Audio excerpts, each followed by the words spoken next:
Okay, so this is a continuation of my earlier video on simple SQL queries.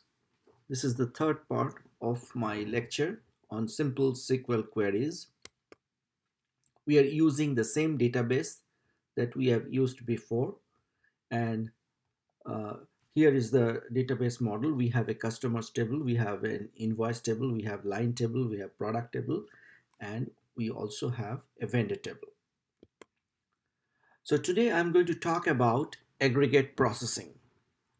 SQL can perform various mathematical summaries for you, such as counting the number of rows that contain a specified condition, finding the minimum or maximum values or a specified attribute, and also summing the values in a specified column, as well as averaging the values in a specified column. So the next few examples will illustrate these ideas.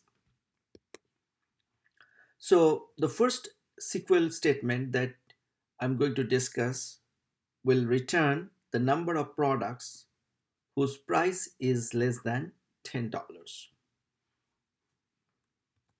Again, this is a very simple query that can be easily written, and I'm going to show you how to do this using SQL Workbench.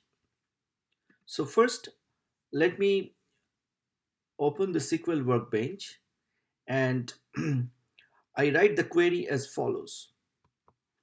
Select count P underscore price from product where P underscore price is less than $10. Note that we are using a special keyword called count, and when we run the query, this will actually give us the desired results, which is this will return the number of products whose price is less than $10. Okay, so the next query I'm going to talk about will use minimum and maximum functions. This will help you to find answers to problems such as the highest and the lowest prices in the product table.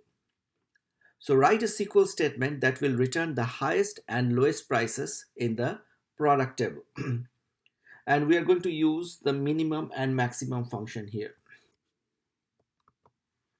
So here is the solution to that problem. Select maximum P underscore price as maximum price, minimum P underscore price as minimum price from product. Now when I run this query, I get the results, the maximum price and as well as the minimum price. In this example, the maximum price being $256.99 and the minimum price is $4.99. Now I'm going to illustrate with an example how the sum function works. It computes the total sum of any specified numeric attribute using conditions you have imposed. So let's look at an example. Write a SQL statement that will return the total value of all items carried in the inventory.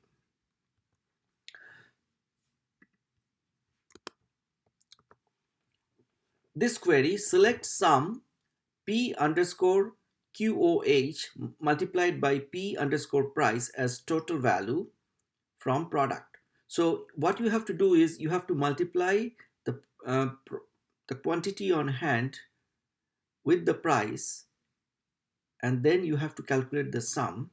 This will give you the total price, total value actually of the quantity uh, in your inventory. So this will give you the total value of your inventory. The next query deals with the average function. This is very similar to those of sum and is subject to the same operating restrictions. So the next query will return the average price of all the products. So we are going to calculate the average price of all the products, and this is very simple query. So all you have to do is write select AVG. AVG stands for average, within parentheses P underscore price as average price from product, And when you run this query, you will get the average price of all the products.